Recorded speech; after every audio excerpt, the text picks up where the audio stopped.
জঙ্গলের হৃদয় জুড়ে আঁকাবাঁকা এক পথ, সামনে প্রসারিত, নিস্তব্ধ, শুধু গাছেদের ফিসফিসানি শোনা যায়।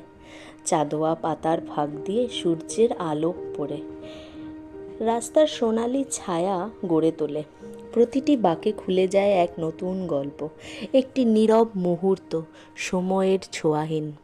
পথটা শুনশান, তবুও একা নয়।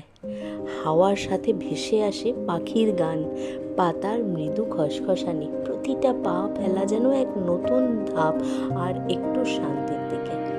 এখানে সময় যেন থেমে যায়, না কোনো কোলাহল, না কোনো ভিড়, শুধু প্রকৃতির ছন্দ আর সামনে এগিয়ে চলার এক নীরব ডাক। এই পথ শুধু রাস্তা নয়, এ এক আহ্বান স্থিরতার দিকে। মনে করিয়ে দেয় অনেক সময় সবচেয়ে নীরব স্থানগুলোই সবচেয়ে জোরে কথা বলে।